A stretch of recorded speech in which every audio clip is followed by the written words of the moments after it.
Hi everyone, I'm Tom. I've played a lot of games in 2023 and apparently that qualifies me to tell you what the best ones were. Obviously what I think are the best. It changes from minute to minute. I think it's been an especially fantastic year for games this year, and it's been really heartbreaking trying to whittle it down to 10. And to be honest, I would already switch around a couple of these, but I've done that so much in the last few days stroke weeks that yeah, we've just got to get it down and decide, haven't we? There are, as always, a load of games I still haven't got my hands on yet or only just arrived. Kind of do mid-December to mid-December, really. If something arrived, as one of these did, we'll talk about that in a minute. If something arrived at the end of December last year, that's a 2023 game. I'm not bothered. But especially some things like Kinfire Chronicles, I think looks like a fantastic dungeon crawl game using some kind of, not exactly the system from Gloomhaven, but a more, not quite, a card-based system rather than dicey goodness. As much as I've enjoyed that in some others, stay tuned. Freelancers sounds like a very funny story-based Crossroads game. Resident Evil, I haven't played any of the other entries in that series, but one is the only video game I'm really bothered about. I'm looking forward to playing through that at some point, and there'll of course be loads of games that I've been raving about through the year that haven't quite made the list because there can only be 10 things on it, apparently, as much as I bend things like that, and I'll probably talk about other games in the middle of it at some point. But yeah, I've tried my best to keep it to just 10 things. Number 10 is Heat, Pedal to the Metal, which definitely came out this year. I checked, the first time I could get hold of a copy was like the very end of December last year, and if you look at most of the comments of the videos I've made about it, it's people wishing they could get hold of a copy. So all that tentatively realising that I'm probably about to say a game later that isn't available. But hey, Heat, it's a race game. It's from Days of Wonder, who historically have been pretty fantastic about making games that are very easy to introduce to people with simple rule sets, but add advanced rules or modules bit by bit to make a more enhanced and interesting experience for if you're not new to things. And I think Heat follows that perfectly. I think in its most basic form, it is a really accessible card-based racing game. You have got movement points basically in your hand most of the time. The gear that you are in, that you're limited to how much you can switch up or down. The gear that you're in is how many cards you need to play each turn. You want to move the most, but there are corners. If you go over the corners too fast, then you will have to spend heat, a limited resource from your engine. If you go over corners too fast and you don't have any heat left to spend, you will spin out, waste your time, take stress, which just clogs up your hand and makes you draw random cards, not quite knowing how far they'll move you. It's tense, it's engaging, it's easy to get into, it is easy to be engaged on everyone's turns because after all, there is a race, there is slipstreaming going on as well. Like, you want to be behind certain people, so there's kind of not huge rubber banding, but there are catch-up mechanisms for people that are behind. They will get rewarded with a bit of extra movement speed or being able to get rid of some heat. If you are a couple of spaces behind people, then you will get some extra movement slipstreaming past them. So where other people position themselves and the order that you are in could be massively important. And it would be fantastic just in its own right, in its basic form. But it doesn't stop there. It adds loads more modules, introducing more advanced cards, upgraded cards that do wildly different things, whether you want to concentrate on taking more heat and potentially moving a lot further, adjusting the values of those potentially very restrictive corners just for you. When you slipstream, you can slipstream more spaces or have an option of what number is on this card. That could be massive, especially if you are going around a corner. Sometimes you'd want to move just tons in a great big straight. It depends what track you're on as well. It comes with 4 different tracks. Different weathers that give an effect for the whole race. Different tiles that can go on each stretch that can modify the corners, make them even more punishing, that can make those particular stretches easier to slipstream on. There are tournaments that you can play through with their own kind of special bonuses or aims, and you play over several races. Sponsorships where speeding past corners a bit too fast is incentivized because then people will take your picture on key corners and you will get these one-off powerful sponsorship cards to play on future turns. But one of the biggest things for me as well is the solo mode in there. I've played it multiplayer, it's been fantastic fun, but the solo mode that is basically just you can fill the race with as many cards as you like, and every turn you just draw a card, follow quite a simple system of where they're going to move based on whether they are past a line or not. It doesn't take very much time to deal with them at all, and it makes for much more interesting, engaging races that they are full of cars. And I'm looking forward to when the expansion gets announced. I think it's been announced, but I'm not sure what's in it yet. Very much looking forward to seeing more from Heat. Number 9 is Scholars of the South Tigris, and full disclosure for this one, I did, back when it was on Kickstarter, do a paid playthrough video for this, so disregard this entirely if you want. You decide what my favourite games were of 2023. No, I just thought I'd be clear about that. But Scholars of the South Tigris is a game of translation and colour theory, and I hope that's all you need to know about the topic. Moving on. Now, you are doing dice placement, but the value as well as the colour of the die will be important depending on the actions that you're taking. Some will value one, some will value the other, and so colour mixing can be important. There is like a little guide on the back of the rulebook, but you know, you are mixing. If I use a red die and a yellow die to do this action, suddenly it becomes an orange action that can have ramifications for the kind of tracks that you're moving up or the powers that you're trying to employ. The full aim of the game is we are trying to translate these scrolls, and we will employ translators. You can either get rid of them for a one-off effect, as we've seen in loads of Garfield games, that sometimes you will desperately want the thing that they can get you now, but if you can keep them on for their translating ability, there is kind of a web of languages with various kind of difficulties, you know, and various stages that you need to get things translated to. They'll say the kind of target language that you want to get things in ultimately is always the same. But they will have a starting language, and you want to find a chain through your own or other people's translators to be able to get it into the language that you want, into Arabic. As players' translators are used, they will retire eventually, and they will go underneath that player's player board and enhance actions that they will take in the future, getting special bonuses when they repeat certain actions. The action cards that you play can affect bonuses that you will get during your action now, or they could modify what you will get when you choose to rest.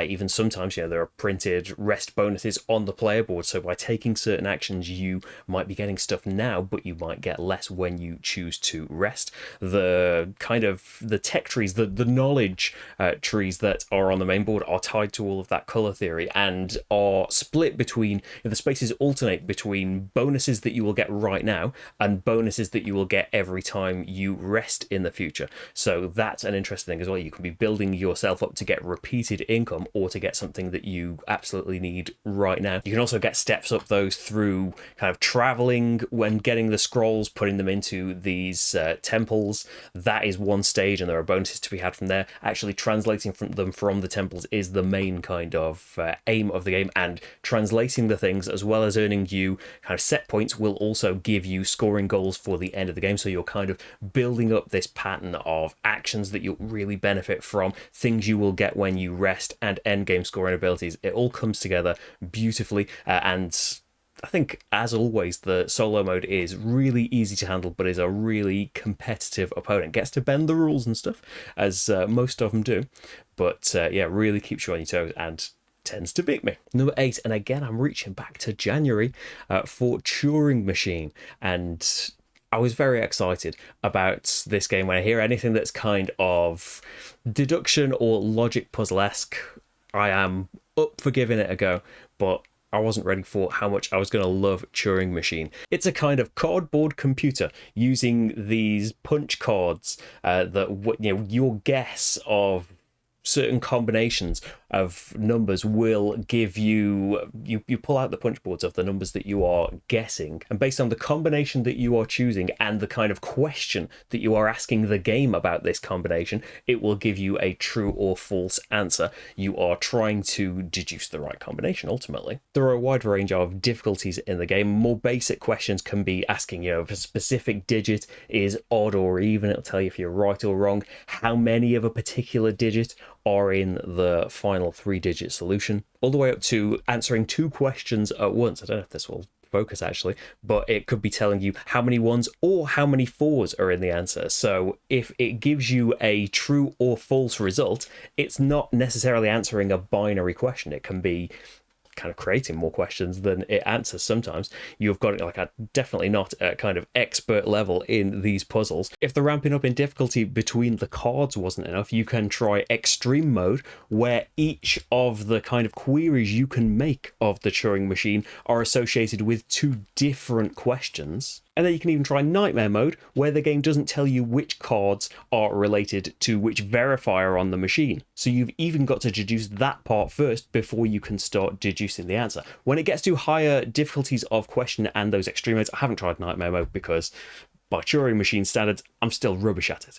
But you can start to use the clues that you are given by the machine. It comes with loads of possibilities in the rulebook to set up with. There's a PDF online with loads and loads of potential things. There is an app online that can generate infinite puzzles for you to do. But as with fantastic logic puzzles, there is kind of space in between the verifiers, because you want to find the solution as quickly as possible, even if you were just playing solo, which is the only way that I've played it. I don't think I know anyone that would be into logic puzzles enough to have a competitive go at it. But yeah, you are trying to use the setup that you have been given is a clue in itself. Sometimes the things that it presents you with, the options it presents you with, are keys to the answer just without even asking a question. It's a completely abstract logic puzzle game, so that will factor in whether or not you would be bothered about it, but it is my favourite of them. It is, themeless. You are trying to find a number from this computer. It is very fast playing though, and as I said, it can be incredibly tricky, and I would think, especially with the amount of questions that are in there, the infinite generations for them on the website. I love their confidence as well, that it says throughout the rulebook that if you think that the game is wrong about a solution or an answer that it is given you, it is not. It can't be wrong. You have not thought it through enough, or you have gotten a rule wrong somewhere. And yeah, it's true. The couple of times that I've thought, like, oh, wait a minute, that can't be right.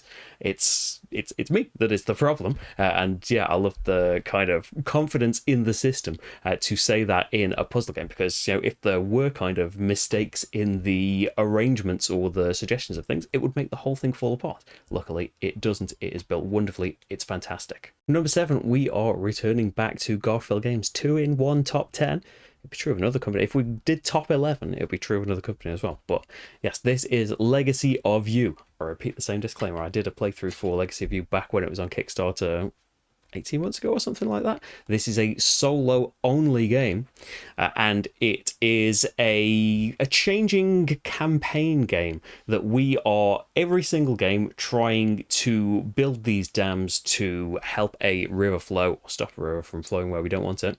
And the system is multi-use cards. You have these townsfolk that can be used for an ability and discarded and stay in your deck. They can be permanently gotten rid of to do a more powerful version of their ability, or extra. They will get you extra things, or they can be tucked under very limited slots on your player board to give you income every turn. More are available at the top of the board every round if you can pay the provisions to keep topping your deck up, but there are barbarians as well, increasing numbers as you start to be more successful in your task, and they will take away the slots, take away the options for townsfolk to be hired to go into your deck, but will also come with a punishment if you can't actually battle them by spending the workers and the provisions to get rid of them for now. Then they have a particular punishment. Sometimes they will want you to spend some bricks, some wood, a certain type of worker. Some just want to get rid of cards from your deck. A lot of them have that option. They're like, okay, I want a wood, but if you can't give me a wood, you've got to take damage. You've got to lose a card from the top of your deck. And that is the timer for the game. You will draw at least 4 cards every turn. And every time your deck shuffles, the wave advances. And if it ever advances onto your boat, then you will lose the game, meaning that you've got to stay on your toes the whole time. Also, as the number of barbarians every turn increases, you have to keep up with that, because if there are ever only barbarians at the top of the board, you will lose as well. So you have got to juggle so many things at once and try to make the best of what you have, improve your income. You can improve the number of action spots that you can place workers on. You'll get them back next round, but obviously they can't be used to do other very useful things, and they will unlock more income slots for you. There's more basic income things that will just give you like extra workers every turn. There are buildings that will let you treat workers as wild colors, which really open your options. And like the thing that I found throughout, like we've been doing a campaign through live streams as well, you can see most of that so far, but the kind of structure of the game is the same every time, but the decisions that it wants you to make, you have to go a slightly different way based on what you are presented with in the townsfolk that you start in. You've got 10 random townsfolk in your deck at the start of the game. Which ones have come out? What resources are available to me? Can I fight the barbarians? Probably not at the start. It's probably not a great idea. But what things can I build? What can I get as income? What path is this going to start me on? And that's just game to game. So as you do things, as you build certain cards, they might have a story number on them. When you win or lose the game, you might be sent to a story section in loads of different times. It will give you some story, some flavor as to what has gone on, as to what is happening, but it will then reveal new things from the secret deck. And I don't want to spoil what could be in there, but it can wildly change what your current game is going to be looking like, or what your future games are going to be looking like. The victory and defeat cards, the whole campaign, is based on you play until you have won 7 times or lost 7 times. So there is an uncertain number of games in this based on how your luck goes throughout. And losing a game will usually have something good happen to you to increase your chances next time. Winning the game will usually have something tougher introduced to kind of balance things out very nicely. And through that system, through the things that can be unlocked through gameplay, the things that will be unlocked at the beginning and end that are just shuffled up at the start of a campaign, the campaign can go very differently. You might not see certain unlocks at all, and so that's where the replayability of the whole campaign will come in. But it is so well done. I love the puzzle of this, how quick it is to get into, how easily familiar the kind of system becomes, but the challenge, the puzzle, the challenge of how efficient you can be with what you are given changes up every time. And yeah, I'm still really loving Legacy of You. Number 6 is Aeon Trespass Odyssey, which is an enormous boss battling story-based campaign game. It's kind of split into 2 halves-ish.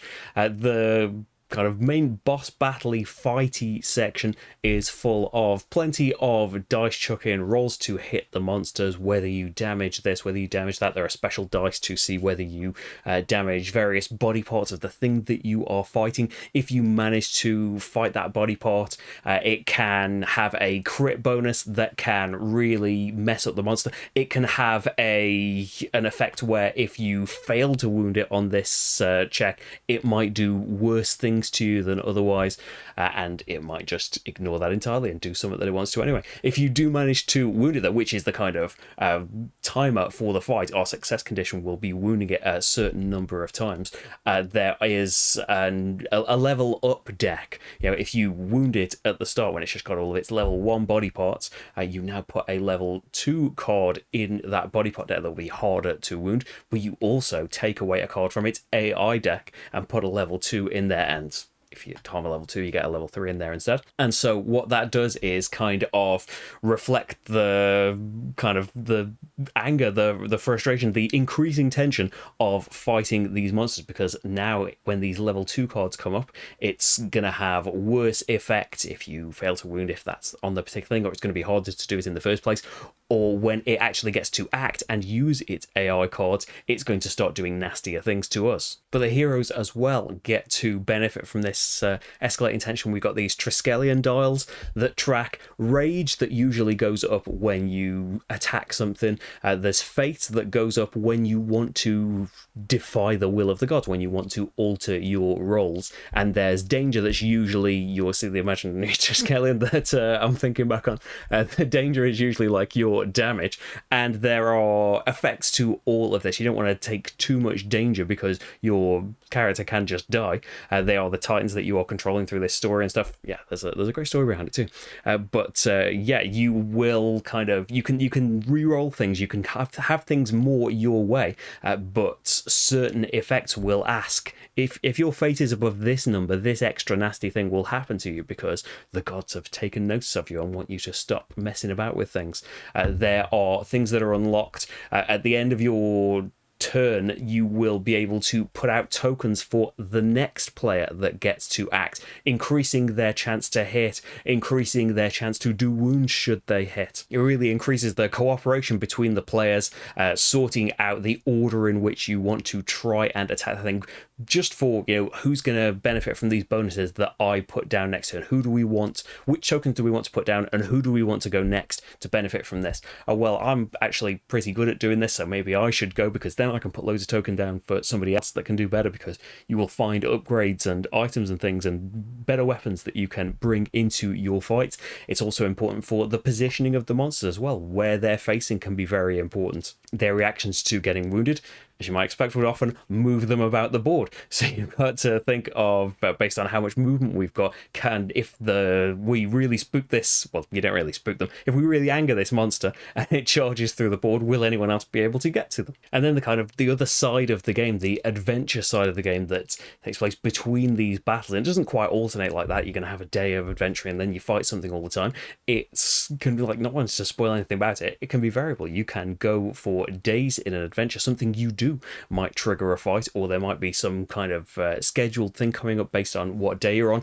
Each of the days you will move to a different map tile, not necessarily a new one, because you can retrace your steps, but you are just kind of exploring, finding what is going to be out there. You have all just, I don't think spoiling anything to say, you have all just woken up on this city-sized ship, and there are all these, you are thrown into this fight at the start of the Learn to Play, and the story is very much what is happening, deal with this. And once you are thrown into the main portion of the adventure, you start moving around, gathering things up. You will find resources and things that you can use in your construction of gear. There's a huge technology tree. You decide how to advance on that, and it's going to make a difference to your adventuring, to your battling, giving you the opportunities to get more things or have more abilities that you can use. And each of those technologies, it tells you, prerequisites or things that it will lead to. It will help you, like there's apps and there's aids on Board Game Geek as well that can help you kind of visualize how it's all going to spread out, because there is a sprawling huge amount of options, as you can imagine. And then just traveling about, you can trigger adventures too that will be rolling on tables to send you to certain paragraphed events.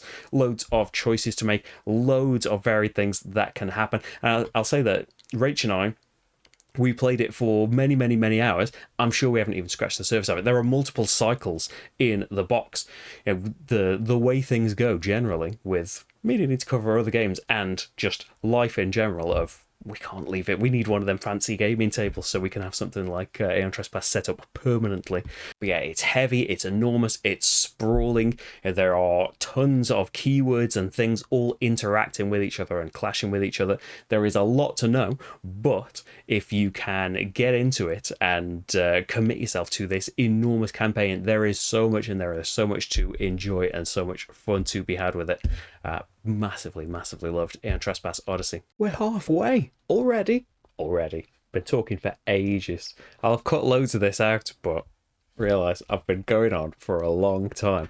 I wanted to just say a few, I don't know if I'll do any kind of other part of the 11 to 20 or something.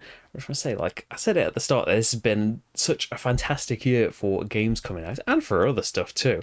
Hey, I got married this year, isn't that good? Hey, the Beatles released a new song this year. I don't mean to sound more excited about that. Married, obviously. But the Beatles released a song. If you're not touched by that, hey, I can't identify with that. But board games, eh? So things like evacuation from delicious games, the idea of moving humanity to a fresh new planet, and the kind of gameplay aspect of tearing apart an income engine that you desperately need to do everything with, but you've got to transport it to this new planet and in the process not have that income. It makes a beautiful puzzle. How about apiary? Bees in space for a start. That should be all you need to know. But some fantastic worker bumping that isn't used enough. It should be everywhere. It means that worker placement is a bit more open and less restrictive, but also means that you've got to wrestle with the positive interaction. By doing the thing I want to do, I've got to help you, not have to get a worker back, and it levels up and stuff without having to waste a turn recalling. So is that trade-off worth it? Fliptown and Pioneer Rails, the year of the Western flip and fill game that do it in very different ways, but are just excellent in their own ways too. It's basically getting to be 11 to 20 now. I'm just reading down the list. If you'd like to see another video of me expanding on these things, maybe I'll find time for it. But Disney animated, such a good co-op game. Barcelona, such a fantastic kind of lighter, it's got a bit of a Vital feel to it in the kind of depth of your decisions, but easier to get into, I think. Waypoint's a fantastic print and play roll and write. City of the Great Machine, hidden movement, but that works in a solo game. Oh, it's so good. Okay, I'm ready. Let's go back to it. Number 5 is Shipyard 2nd Edition, which is a new thing. It's just the same as the old game, but hey, it came out this year. We're talking about it. It's a bit unfair, as it will be for the other games, because Shipyard is one of my favourite games. I can't remember quite where it came when I ranked stuff, and that was a few years ago. So who knows where it is now, but I've loved Shipyard for many, many, many years. I am very evangelical about it for some particular reason, because it's so good, really. I don't know why the feel of building ships out of tiny little bits is so fantastic, but it just works beautifully. And Shipyard 2nd Edition kind of redoes some things, not mechanically as in game mechanically, but in like the actual, it changes some graphic design, new art on everything. It changes this kind of track wheel we had for action selection with a kind of conveyor belt that turns a cog that makes a cube drop into the board like we saw in Prague Caput Regni, that kind of signifies, hey, you've got to do something now. I'll let you move on with the game and let you forget it. It's so cool. Every game should have that. But the core game is the same, which I realise now, if you haven't heard of Shipyard, this is just me going on about things that have changed. Shipyard, you build ships and that. You will be taking actions through rondels. So many rondels that have actually been condensed in this one. But you are taking parts of ships. Those ships need to be filled with different things, whether that's cranes, workers, you need a captain.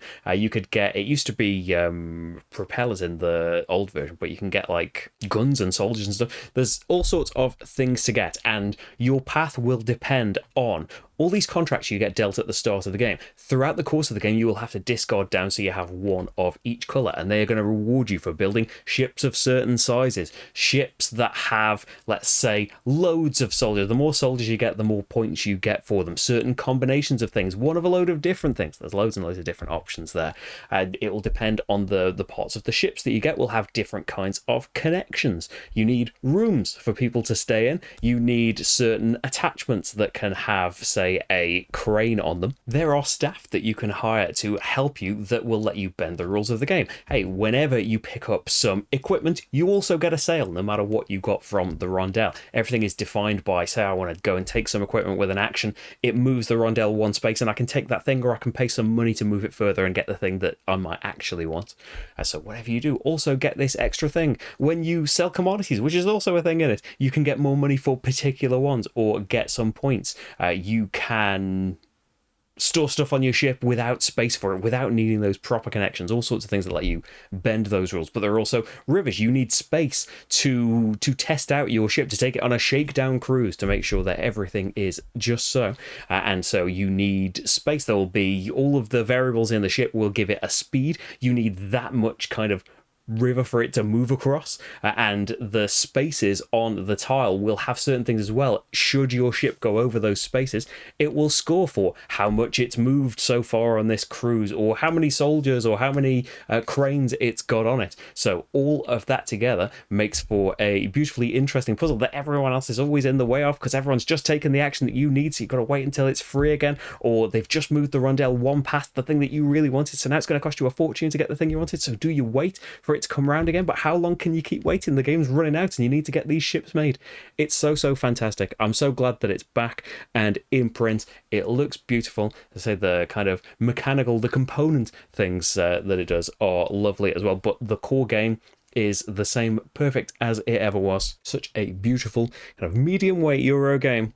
It's just fantastic. Shipyard, 2nd edition, number 4, and it's getting so tough to separate everything. I still want to change all of this around. I have changed a couple in this top 10 while I've been doing it, but everything's so like close that I don't know. But number 4 for me, at the time of me saying this, maybe I'll do some post-production that makes me say a different number. But right now, number 4 is Tales from the Red Dragon Inn. Now, this is a spin-off of the long-running Red Dragon Inn series, which I have not played and is not a game for me. It is a very kind of take-that-y card game that I'm sure is fantastic for the right player. I'm not that. Live and let live, eh? But Tales from the Red Dragon Inn is those heroes from that. So the Red Dragon Inn card game is a card game they play when they are off from their adventuring, when they are just hanging out in the pub. They play this game. Tales from the Red Dragon Inn is the spin-off dungeon crawler when we get to go and be those heroes. So it is a great big kind of, not legacy, but resettable campaign game that comes in loads of chapters, and those chapters are in sealed kind of punchboard stroke booklet packs that you get to like unseal as you progress through the game. We start off quite basic. It's teaching you the game through through the whole first chapter, really introducing new elements and combining them as it all starts to come together over the first few scenarios of the game, starting you out with a few different card actions that will be different for the many heroes that are already in the game. I love how it deals with the fact that, you know, we are heroes, and so we are great, and the people that we're up against would only be up against us if they were pretty good too. So there is no rolling to hit in this. There are dice, and luck is involved in that sense, but there is no missing in this game. We are professionals. We don't miss. The amount of damage that we do might vary from time to time. You roll for that. Certain things you do will have just a defined amount of damage, and I think it's more enemies that will usually have a prescriptive amount of damage, but you might just have like an accessory that just does 1 damage to something. A lot of the times you want to roll a different number of dice. Those dice, as well as affecting the damage, can give you inspiration that can add epic dice to a pool, which can be discarded to prevent damage that's coming in, or can be rolled along with any other dice you are rolling to increase the damage that you are putting out. And so there's a nice kind of flow to that as well. You will only get new epic dice if you roll more inspiration than there are epic dice, and especially early on, you're not rolling that many dice that often, so you want to get them used. But what perfect attack do I wait to use them on? We don't have to think about things like line of sight. You know, as I keep coming back to, we are professionals. You would be able to shoot the arrow off something and make it go around a corner. The wizard Zot can, of course, lightning goes around corners. It is one of his cards.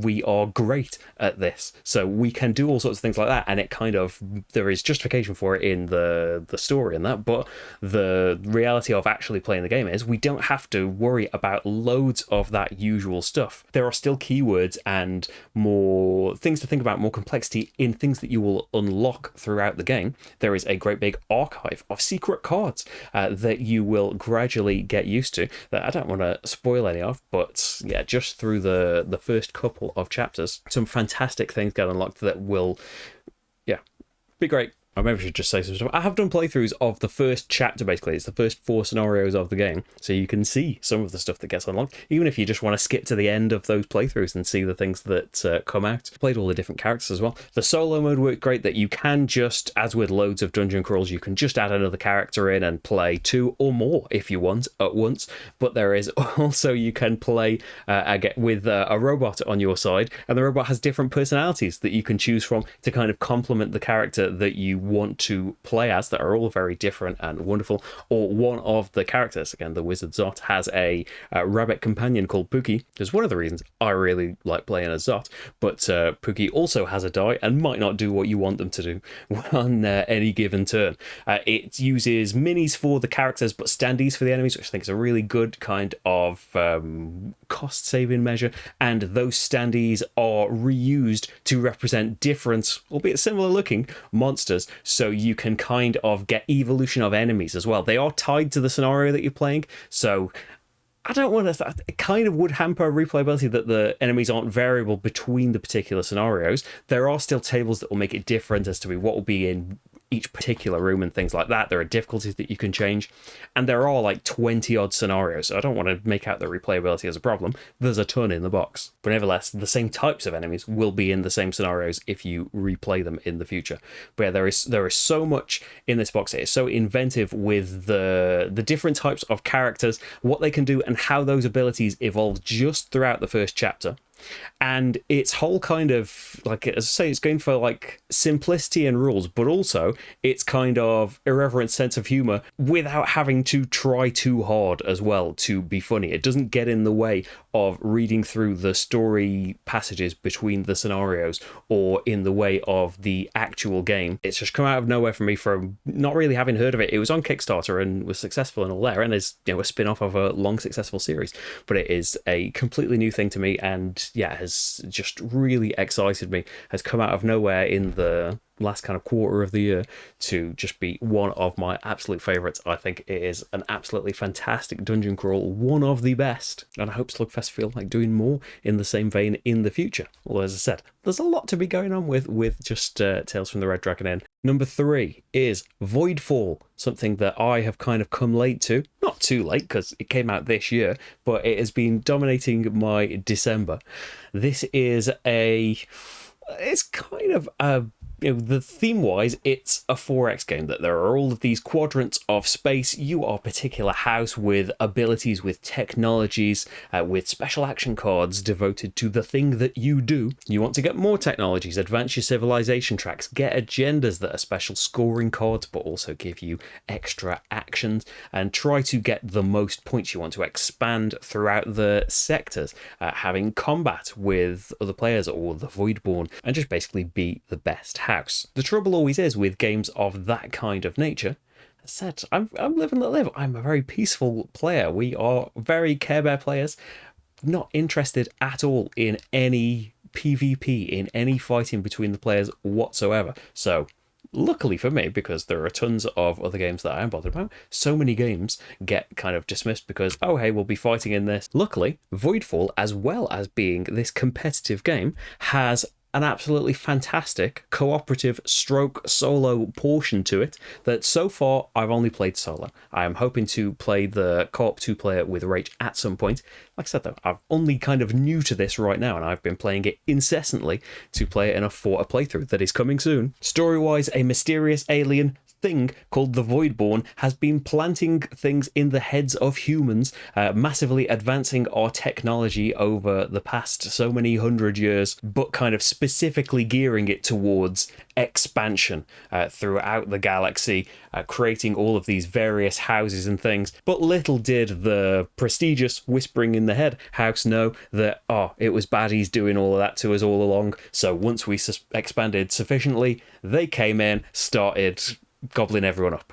They kind of absorb the knowledge of the races that they do this to. They've been doing it forever, and they're going to do it to us now. Unfortunately for them, we're great, and we're going to stop them. So in the co-op stroke solo game, just after that has happened and these rifts have opened and all sorts of things, we are fighting back to repel them. And then I believe the competitive game takes place after all that has happened and they are largely dealt with, but I think still present. And the aim then is to see who is the most victorious, who's going to be in charge, which house is going to be the best after the problem at hand is sorted out. I'll go into that because I do really like the story, and I do like the kind of thematic justifications for things that are in one of the many books in the game. This is an enormous game. You can see it kind of down there by me. It takes a good couple of hours to play solo. I think I could get that down, but it takes a long time to set up and tear down. But that doesn't matter, because the actual in-between play part is so amazing. You have a hand of 9 cards. Every player has these. These cards might be tweaked a bit by the particular house that you are playing as, and each of those cards has 3 actions on it. Generally throughout a game you will be playing one of these cards for 2 of its 3 actions, unless you have a special token that will let you do all 3 of the actions, or one of those agenda cards that I mentioned that will have an unrelated action that you can additionally do as well. What you choose to do, the order you choose to do it in, can have massive ramifications on what you are going for and the future turns that you can take. You're often having to plan turns in the future that, okay, I really want this to do. Say I'm a house that really wants to do military stuff, that really wants to invade and get rid of the Voidborn and take control of, rescue as much population as possible from these places. And the sectors represent, huge star systems with millions of people on them. So I want to invade, but I don't want to leave my sectors vulnerable. So maybe I want to reinforce first. But that brings in ships based on how many shipyards you have in. I haven't built any of them yet, so maybe I should develop first, and that's going to put shipyards out and stuff. But that also produces, and I'm going to need a lot of resources to do this stuff, so maybe I need to produce in between all of these things. And there are so many beautiful decisions. There are so many great things that you can do on these action cards, and especially so if you have special ones from your house that kind of gear you towards the thing that your house wants to do. The game is not tying you up by limiting your options. There are a load of things you can do across these cards. Each card gets discarded, so your options are whittled down throughout the rounds, the 3 cycles that you play through. But everything is so good that you want to do it all, which is of course impossible. Or some of the costs for the especially fantastic things that you can do are prohibitive. Like you have to put corruption on your player board, which is bad. It might stop you getting any benefits from one of your tech tracks advancing. It might make the Voidborn more powerful when they attack you. So you're turn by turn trying to figure out what you want to do and when you want to do it. There are variable numbers of turns in the rounds as well. There's kind of an event card that happens at the very start of the round, which you can take an action to look through a couple of the next round's events and decide which is going to go on top. It's not completely left to chance, but yeah, it's going to determine the number of turns in the round, some specific benefits that the Voidborn get that's going to make some of their sectors more powerful, but sometimes something you can do, and then like an end of round scoring thing that might happen. But at the start of each turn, and again this is specific to the co-op stroke solo version, at the start of every turn the Voidborn will get to do something, or we will have some special effect that we need to do to stop the Voidborn's influence growing too much. And what it essentially amounts to is a card that is going to affect an action you take. Not necessarily anything that you were going to do this turn, but it might be, say, when you put a farm down in future, also pay this extra money, also lose a fleet power from that sector, do a bad thing as well, or make something cost more. Next time you play an agenda card, you don't get its bonus action. So there can be all of these things that you are nudged towards instead that will kind of not tear apart, but will just kind of diminish your engine a little bit. It's not advancing quite as quickly as it should. So you can do the things that it asks. If you don't, then it's going to stay out on the board and it's going to increase costs you have to pay at the end of round, or when a war is triggered, that they can do sometimes. Or it's going to make their military power stronger for when they attack at the end of a round, or when a war is triggered. It's not just about doing those actions though, because you can ignore the thing that it wants you to do, and only in the turn that that card came out, you can take a bit of a punishment, like maybe have a skirmish, have an extra battle that hopefully you are geared up for. Pay these extra resources, suffer this usually bit of a worse cost to get rid of the card entirely before it actually goes there, but you've only got the decision to do that on the turn that it's on. So it's a lovely extra thing as well. There is no AI player to control. There's no like expansive flowcharts to deal with or turn orders to internalize. Co-designer David Torcy is notoriously fantastic for making involved AI bots that feel like you're playing against an actual player. Here, there is so much going on in what you are doing that I think that would be completely overwhelming. The actual thing of like, okay, I've got the decision to make of what I want to do when I want to do it, but every turn the game keeps kind of just nudging you and saying, why don't you do this thing instead? Oh, that's a very great plan that you've got there, but if you don't build like this guild this turn, if you don't build this installation, or if you don't let me take away some of these things that you've built, then things are going to get worse and worse for you. They do make things progressively worse in terms of costs and stuff, but if the rows ever fill up, then you have to take catastrophes that are going to score the Voidborn a load of points at the end of the game, and if you get too many of them, you just lose. So there is always a nice little wrestling between that. And of course, when you are gearing up for doing a load of building up your production, say, the cards will inevitably, oh, hey, why don't you go and have a war? Why don't you go and get a load of fleet power? And when you're gearing up to invade, it's like, hey, why don't you go and improve your production a load? That's just the luck of the draw in that, though. But as I say, you're not tied to having to do it that turn, or indeed doing it at all. It's up to you weighing up all of these different things. It's a fantastic addition that it just works beautifully. There are so many houses in the game with their own special abilities, well, different levels of complexity. The most basic ones don't have a special ability, but will still have different civilization tracks and come with their own. Every house has two kind of potential technologies, so players will choose a house and then they will choose a path that gives them a technology to start with and some advice on the back of the house sheet, as well as some backstory that is lovely. All of the bits of backstory in this are wonderfully written as well. And you may have a special house power, or as I said, it will change some of the cards in your starting hand to slightly different versions, or maybe completely different cards in some houses' cases. And then you will randomly choose a load of houses that aren't in the game to populate the rest of the technologies available for this game. So there is so much in terms of there's sets of scenarios as well, I think for competitive as well, but in terms of just whether it's solo or co-op and the number of players that you've got will change the map layout and the kind of feel that your particular game is going to have. I think even in competitive you can choose to have layouts that will just encourage out and out fighting all the time, or have more peaceful things, but there will always be like the threat of combat involved. But there's all these different scenarios, there's all of these different houses, and then that you can just play as, and then there are all these different technologies that can come in, as well as the difficulty that you're playing the Voidborn on, which is going to affect how difficult those events are that come out, the costs of stopping them progressing too much, the scores they're going to have at the end of the game, because it's all about beating their score. But yeah, shaping through like what your houses priority is, the technology you start with, which technologies are available, and when you're going to get to upgrade them. You've got to do a bit of civilization track movement to upgrade any technologies, and you can't do it in the first round. So hey, what's going to be available out there, and when? What can I build up here if I want to be really good at military or production? What is available to me? What's going to combo really well, and when am I going to get to do that? How long can I keep putting off the thing that I want to do in order to get all of this stuff that's going to let me do it really, really well? I think every turn has had an interesting decision to be made, whether it's just been a new wrinkle from those Voidborn cards that's made me kind of pivot onto what I do like a bit earlier or a bit later. So you'll earn points through actions that you take, through invading, which can get you some glory, which is some points right now, but at the end of the round you will score an agenda. One of them is kind of prescribed to you at the start of the game based on the house that you're playing and which choice you made. The A or B card tells you all the stuff you start with as well as your technology, and on the other side of it is an agenda that will score you points for doing certain things. And then the other agenda cards that score at the end of every round are up to you to collect, so you have to spend actions getting them, but they will give you bonus actions when you use them, and will define how you score for the rest of the game.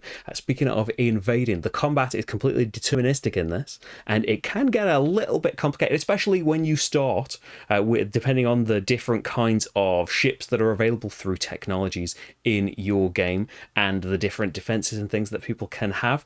But it's basically like there is an approach. Certain things will get to attack in the approach, taking down the other side's fleet power. Certain things will get to shield things and absorb any damage coming in. And then the main loop is the salvo, where we work out initiative that can be different based on the types of units that are out there. But each side, no matter how much power you've got, the side with the most initiative goes first and takes a fleet power off the other side.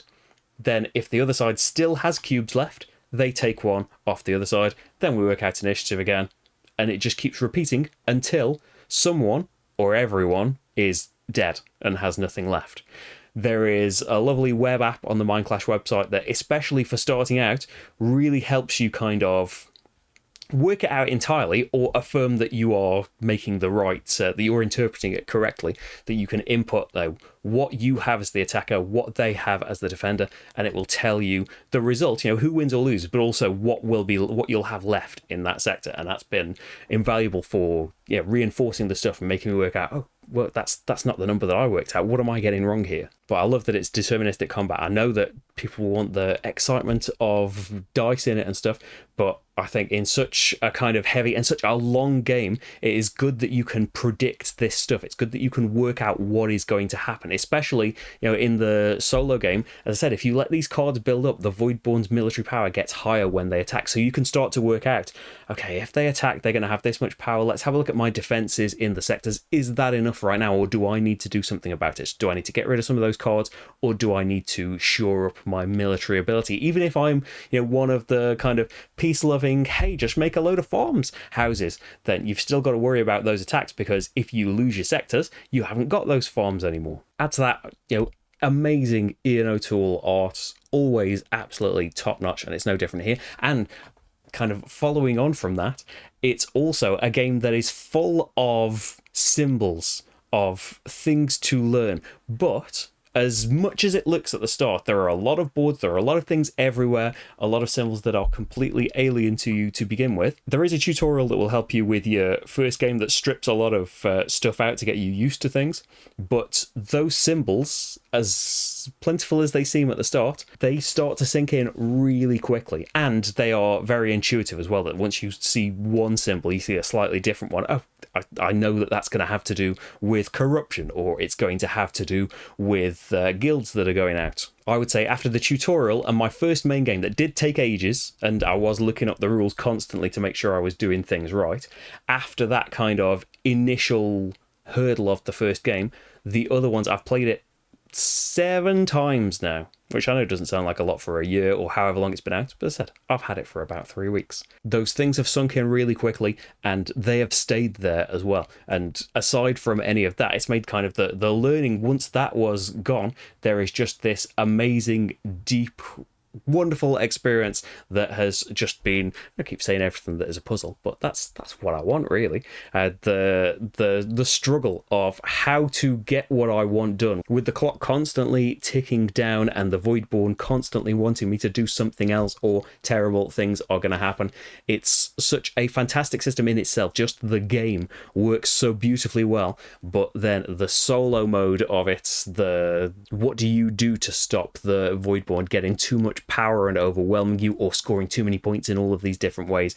It works absolutely beautifully well, and yeah, I'm so impressed by this and want to go and play it now. If I didn't have other things that I needed to set up and film still, then it would be getting set up to play tonight probably. But yeah, absolutely had an amazing time with Voidfall, and if you haven't seen anything about it yet, or you just want to see some more about it, if you look forward to my playthrough that will be going up very soon, I think, or it's, if you're watching this in the future, it's already up, isn't it? Okay, where do we go from there then? That seems pretty good as a level, doesn't it, for a year? But there are some shenanigans, there are some unfair things, because number 2 is Fuse Countdown. Fuse, the original game, Fuse Countdown is a standalone or an expansion to Fuse. Fuse is one of my favourite games of all time as well. I'm pretty sure that back when I did it, it was in my top 10 of all time. So yeah, I am massively biased towards anything Fuse related. And it's been a long time. Like, when was Fuse? 2016? It's been like 7 years. We've had Flatline, the bigger spin-off, longer board game. But yeah, Fuse Countdown. If you've not seen anything about Fuse, we have done playthroughs for like the original game and a couple with Rach doing Countdown. This is a real-time dice game of bomb defusal. We are on a spaceship. There are bombs going off, then you need to defuse them. The bombs will be cards that want particular combinations of dice on them, going from as simple as left die needs to be a lower number than the right die on there, or you need specific colours or specific numbers, or you need to build pyramids in certain shapes, or big towers that if you should knock over through your haste, because it's a real-time game, you've got to put all the dice back in the bag and start again. The choosing of the dice as well, so in the 2-player game at least, I think in higher play counts you just draw a die per player out of the bag and roll them, and then each player needs to take one. In the 2-player game, we draw 4 dice out and each player needs to take 2. clock is constantly ticking down while you're deciding who's getting what and where you're going to put it.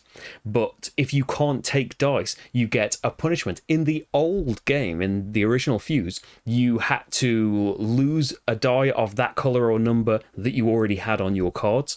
But in the new one, there are these spark cards that are like the bombs. They are easier to do than the bombs, but they are extra things that you have got to work towards. The aim of the game is to defuse a certain number of cards from the stack. The stack will have been made based on the difficulty and player count that you're playing, and it's a race against time to defuse so many cards. So spark cards, rather than removing things that you have already worked towards, they are giving you additional things. So in some ways, that's potentially more options, more colours, more numbers that maybe you could take, but also it's things that are getting in your way. It's things that are weighing you down, and you can't win the game while all of these stay out there. In fact, the way that we have lost this new version the most has been, getting down to the wire and only having a bomb or two left, but too many spark cards and having to take more because we haven't planned our dice right. So that's one of the main new additions to Countdown. And the other one is rolls that the players have, which will let you have a special ability. Like, say, you can name a number before you roll the dice when it's your turn. Your power only affects you when it's your turn, when you are the dice roller. You name a number before you roll the dice. Any you roll with that number, you can set to any number, which is fantastic. That is, that just bends the rules of the game. If you get lucky enough and you roll a load of that number, you can just ask everybody exactly what they want, and we can defuse bombs no problem. On the one hand, yes, but on the other hand, the clock is still ticking down, and you have got to be thinking about, okay, which ones have rolled that number? What am I going to change them to? Okay, everybody, what do you want? What do you need?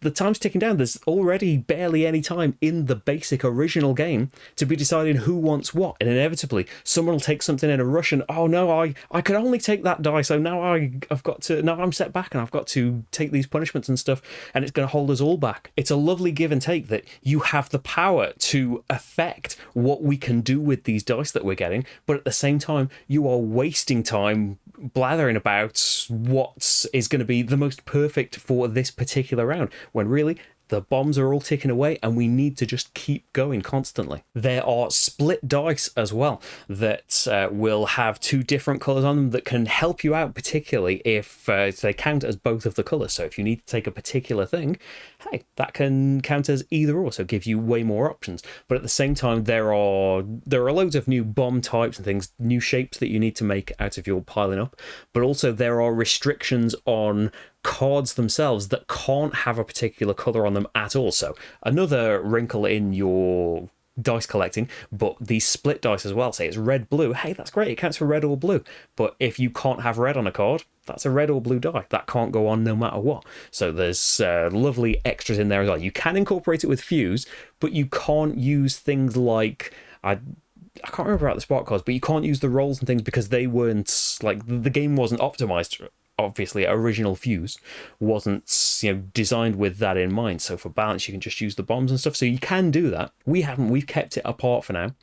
But yeah, Fuse, the original, I'm sure I've said in other videos, is potentially, especially because it's only a 10-minute game and very, very easy to set up, it's one of, if not the most played game of all time for us. We have played it a good 100 or more times, and say a lot more than that.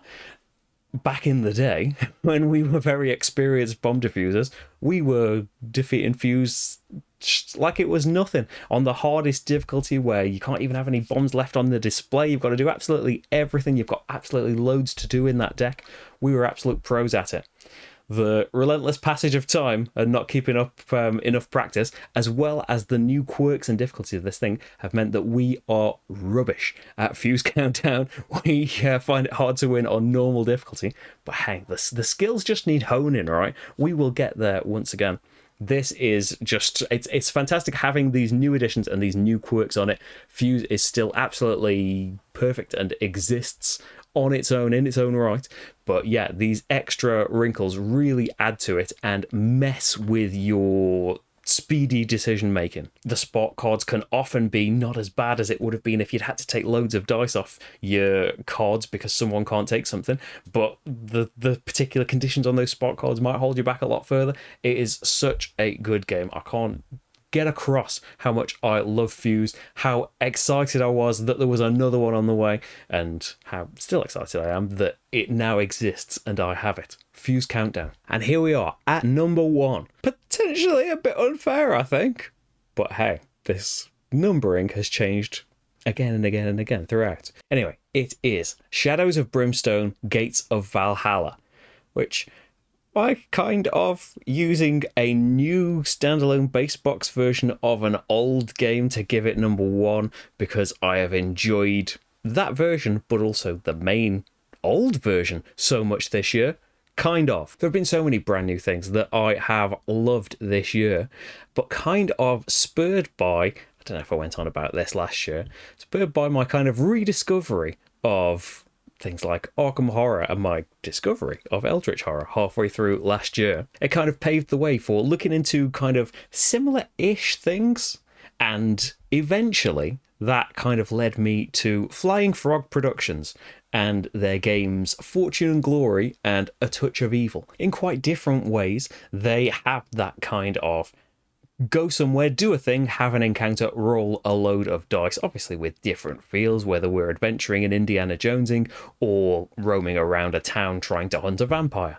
They capture that kind of story or B-movie feel that they are going for. They nail that absolutely. And so kind of spinning off from Fortune and Glory and wondering, well, what else did these people make? Something that I hadn't really been aware of before came up, and that was Shadows of Brimstone. Kind of, I think 10 years on from its original release, it has sprawled into so many different editions. It is just it's a system really at this point of very story heavy dungeon crawls, but not story heavy in the sense that you've got, you know, a great big storybook that you are reading out, great big passages in between scenarios.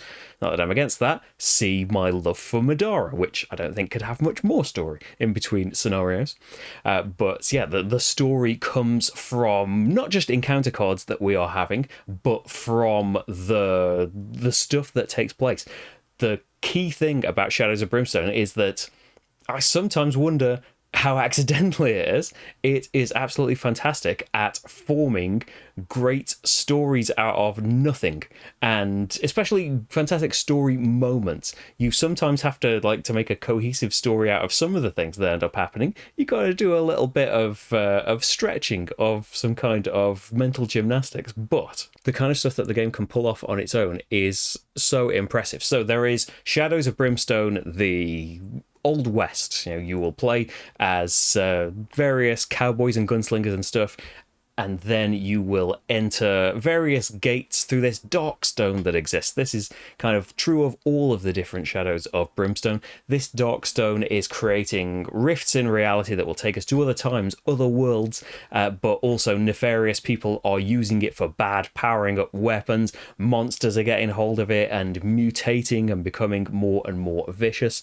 And it's all a kind of, well, it's not necessarily a pursuit of that dark stone, but you will go off on various missions throughout this. So there are kind of key base boxes and key kind of starting points, but then these worlds that I mentioned, some will come with your base boxes, some will come from completely separate expansions, and you can just buy separate enemies and things like that. There are card packs. There's so much for this game. The kind of beauty is it, depending on how cohesive you want it to be or how loose you want it to be, you can plug almost anything in with anything. Well, actually you can. If you want to, you can plug it all into each other and just have a great big wild ride. So there's the Old West, there's the Forbidden Fortress, which is like feudal Japan, and the kind of theming of its locations, of its heroes, of its enemies. But as I say, it can plug into any of the other ones. And the latest thing that has delivered is Shadows of Brimstone Adventures, and the Gates of Valhalla is you play as Viking heroes.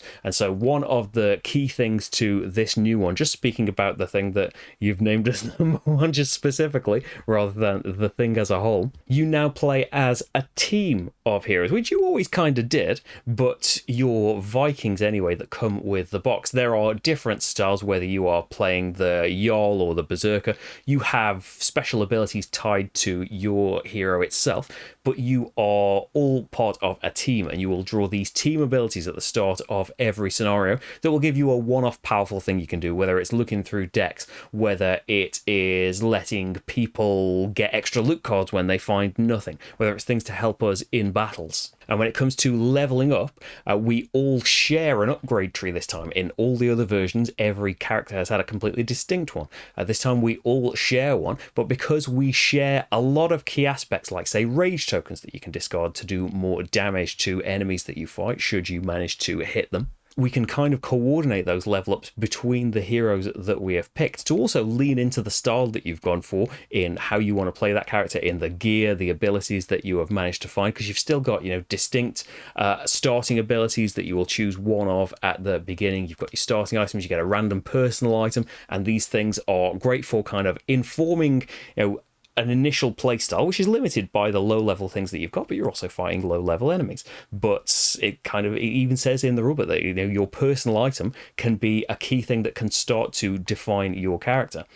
Going off on just because it's the playthrough that exists, I've done a few scenarios, and I think it's like 5 episodes of the Old West version where like the gunslinger character has got a faded photograph, and so partly because I was just doing rip-offs of the Dark Tower, that hey, that's the face of her father, and it can lead to all of these things that define the story that they are going through. The missions that you choose to do, you can do it completely randomly, but even if you do that, it makes a story. There is so much going on in this game, like everything is dice based, as it kind of is for Fortune and Glory and A Touch of Evil as well. Initiative's fixed, you're not rolling for this as you do in Fortune and Glory, but the number of spaces that you move, it is a roll to move game, and they are very proud of that. If you roll 1, of course, you'll get a grit token that you can spend to re-roll things, and also for other abilities that you can get. They're very, very useful, and you will be roaming around these, well, I say dungeons, they could be mines, they could be Viking lands, the Norse lands, they could be strange other cities. So like in Gates of Valhalla, you have the Norse lands, and then eventually when you get to go through gates, you will encounter the lost frozen city of Targa, which is one of the lands. This is kind of the key to the Adventures 2 boxes. It's one of the lands that came with one of the very original Shadows of Brimstone boxes, but it's a little bit different. You're kind of in the libraries of Targa now, so the stories are a little bit different, the locations are different, and the enemies are different, and kind of tied to that, but they can still mix in. It's part of the same world. So that's kind of a key thing too, that there is so much in Shadows of Brimstone that all feeds into itself, but a key is like it's a big chunk into, like, say if you got this first, and then is it City of the Ancients, the old box that has got Targa in it, you've like doubled up on the amount of stuff that you've got for that other world. Or if you're really experienced with that old version, it's kind of a new look, not just new cards and stuff, but a new place in that world that has its own mechanics that you're trying to get knowledge from this library while all these old robots are waking up to try and stop you. So you're roaming through your particular place, having encounters as you try and discover more things. Encounters are text-based cards, usually with tests for people to do that might specifically relate to the place that you just walked into, or be completely random in themselves, or you will have to endure an attack by someone, which will be a random enemy drawn from a deck specific to your player counts that will tell you what you're going to be fighting, and their particular enemy card will tell you what they do. As you start to level up, those enemies have all sorts of couldn't think of the word elite abilities that they can get given, especially if too many of them come out. As you level up, you'll start to fight brutal versions that will be horrible, but their combinations of abilities can be vastly different, and depending on how you're geared up, can be a real problem for you. And you alternate between having these great big scenario-based dungeon crawl adventures and going back to what used to be town, now it's camp in Gates of Valhalla. So there is rather than going to a new place every time and finding out what is going to be there, you have a fixed camp that you're going to go back to. There are all these different cards that will tell you the kinds of, well, like the shop you can go to, the healing tent that you can go to, and what you can do there. But all of the locations can be leveled up by spending money that the heroes have earned in their adventures, or Darkstone that they have earned to not only unlock brand new places, but upgrade the others as well, so that more and more things are available. And that's how you can kind of hone. You can find loads of stuff randomly on the scenarios themselves, drawing gear cards, drawing artifact cards that will affect you and give you extra powers, or they'll be useless and you can sell them for a load of money. But as well as that, you can kind of augment that with stuff that you can buy from town that you do have to kind of, there's no cards for all of that, so there is a load of writing and stuff involved in doing that. But you can buy new things entirely. You can have like tattoos and haircuts in the Valhalla version. You can upgrade things that, so even if it is quite a cool thing that you've just found, hopefully it's got an upgrade slot, and you can make it do more shots or do more damage when it hits, and change so much about it at the risk of probably gaining some more mutations, which aren't always a bad thing. Hey, if your character mutates, which Darkstone unfortunately makes them do, then you might have 3 hands, which sounds like it's a bad thing, but suddenly you can hold an extra gun. And even in the Old West version, at least, there's like a mutants quarter that you can shop at where there are special guns that only a 3-handed hero could wield. There's a mutation, this is definitely in the Valhalla one. I think there's some changes between them, but this is definitely in the Viking one. You can get the mutation 2 heads, which means that suddenly you could have 2 haircuts, or you could wear 2 hats to give you special bonuses, but on a certain roll your heads are arguing with each other and you aren't going to get to do as much this turn. As I say, so much of this game is very proudly based on randomness, whether it's drawing of cards or rolling of dice, rolling of many dice. Whether that's for huge attacks or number of hits or damage, or your checks to save or armor to prevent all that damage, or tests that you're being given, or charts that you are being given to roll on all the time. I feel like surely there must be some kind of event horizon of randomness where Shadows of Brimstone throws so much of it in there that it's somehow in its own way starts to make some kind of order out of all of this chaos, and this kind of, like, it doesn't just feel like nothing's going your way. Surely you have rolled so many things that a good amount of stuff is bound to go your way eventually. So Gates of Valhalla does have like an overarching campaign as well. As I said, there's not great big story passages to read. There's a couple of extra paragraphs if you want to play it in the campaign style,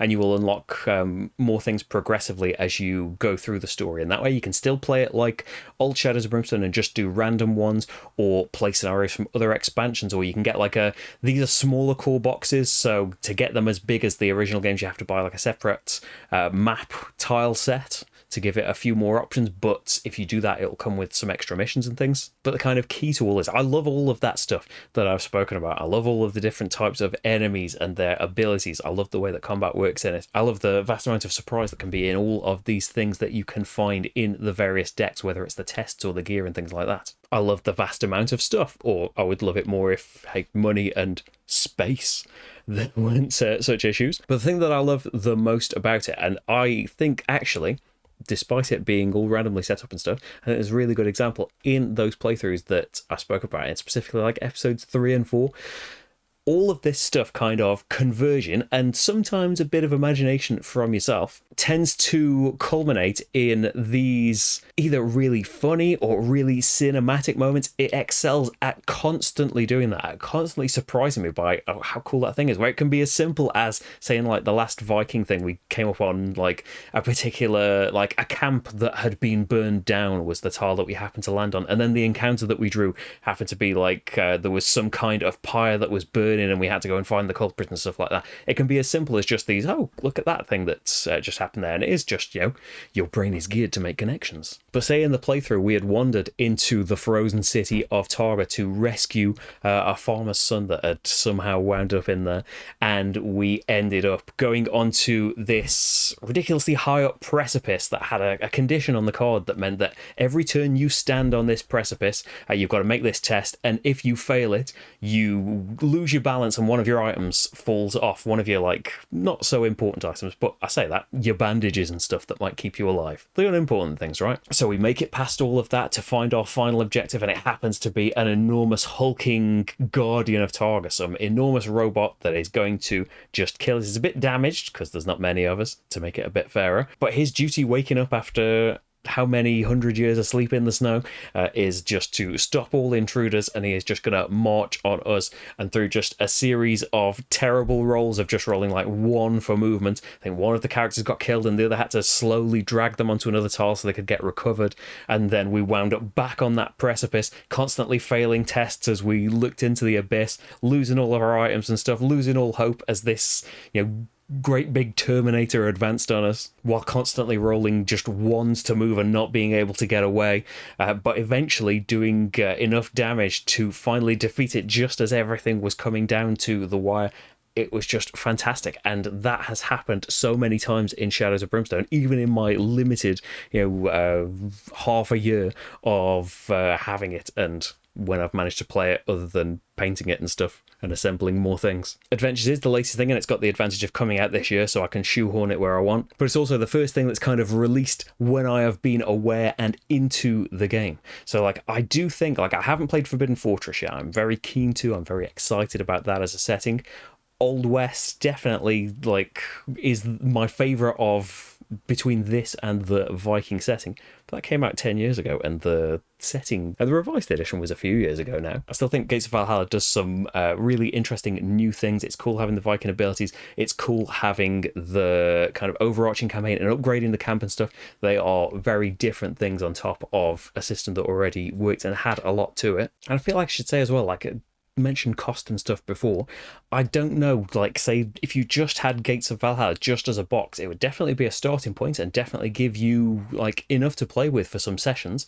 But I think that, what is there, 5 different enemy types in there, maybe 6. There's gonna be a lot of repetition in there. There's still a decent number of cards and stuff in there, but obviously card pack expansions, enemy expansions and all that, if you didn't get a Kickstarter, even the smaller Kickstarter pledge that came with loads of extra figures, there's an even big one that's got a ridiculous amount, or if you didn't already have some other Shadows of Brimstone things that you can kind of amalgamate, then I don't know how much play you would get without it being repetitive just with that smaller base box only on its own. And it is kind of an expensive thing already, but if you do have some stuff, or if you are ready to make a pretty big plunge, then yeah, I can't express pretty much for all of these 10 though, how much fun I've had with Shadows of Brimstone this year. So there we go, 2023 and 10 games at potentially exorbitant length and detail. There are playthroughs for I think everything in this list. Okay, Voidfall soon, and Shadows of Brimstone not quite Gates of Valhalla yet. I do want to do another playthrough for that. But yeah, you can see more. You can see the games in action. Well, you've seen clips of them. This side it'll be, won't it? Seen clips of them in action while I've been droning on and on and on. I think it's been an especially fantastic year of games. And yeah, I hope 2024 keeps it going. There's so much I'm excited about. We'll do a separate video another time about things I'm excited for next year. There's so much. Have a lovely holiday time, everyone. No matter what you're doing. Play some games, eh? Hopefully I'll get some in, and I will see you through various videos that are going to be coming up, and I will be live again in the new year, which, yeah, it's not long, is it? It's only a week or so. Thank you so much, everyone. If you would like to help me keep making playthroughs and stuff, you can subscribe to the channel. Let me know what your games are. I want to know what games you like that I've been missing out on. I know I've only said 10 here. You've seen from playthroughs and stuff that I've been playing. But yeah, I want to know what you're into. You can support the channel on Patreon and Ko-fi. There are links in the description. It's how I'm able to do any of this in the first place, through the support of you. So thank you so much, everyone who has supported the channel this year and anytime really, and thank you for watching anytime, and I'll see you for some more very, very soon. Bye, everyone.